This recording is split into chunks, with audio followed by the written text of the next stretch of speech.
যখন পশ্চিমবঙ্গ সরকার ট্যুরিজমকে প্রমোট করার জন্য যে ব্র্যান্ড ফিল্মটা বানানো হয়েছিল, যেখানে শাহরুখ খান ছিল আর একটা বিদেশিনী চোখ দিয়ে পুরো ওয়েস্ট বেঙ্গলকে দেখানো হয়েছিল, এই আইডিয়াটা যখন প্রথম প্রেজেন্ট করা হলো, যে দায়িত্ব দেওয়া হলো শাহরুখ খানকে নিয়ে কাজ করতে হবে, একটু ছোট মধ্যে বলা যেতে পারে সিচুয়েশনটা। তো এইটা অ্যাকচুয়ালি সুমন্ত চট্টোপাধ্যায়, যার নাম বললাম, আমার বস যিনি ছিলেন, উনি এখন আর বিজ্ঞাপন করছেন না।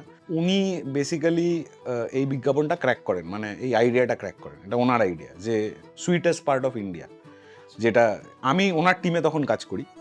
এবং এই বিজ্ঞাপনটার খুবই সিম্পল ব্রিফ ছিল যে শাহরুখ খান ব্র্যান্ড অ্যাম্বাসেডর হিসেবে আমাদের মুখ্যমন্ত্রীর সাথে খুবই শাহরুখ খান ক্লোজ ছিলেন KKR এর সূত্রে, এবং ওরা একটা বিজ্ঞাপন করতে চাইছিল ফর ওয়েস্ট বেঙ্গল ট্যুরিজম। তো তখন সুমন্ত আমাকে বলে যে এর থেকে খুব সুন্দর সুযোগ কিছু হয় না। In fact Sumanta is also from Birbhum, he is also from Shantiniketan, এবং আমরা ওগো বিদেশিনী ট্র্যাকটার ওপরে কাজ করি, উইথ শান্তনু মৈত্র ট্র্যাকটা করেন, এবং sweetest part of India as the base line লেখা হয়।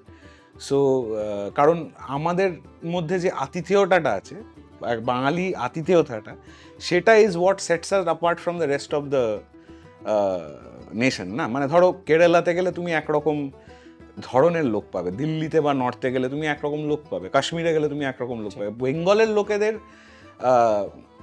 মানে সবচেয়ে বড় ট্রেট হচ্ছে আমরা লোকেদেরকে খাওয়াতে ভালোবাসি, আতিথেয়তা করতে আমরা প্রচণ্ড আতিথেয়তা করি, এবং mishti is a big part of our lifes, right?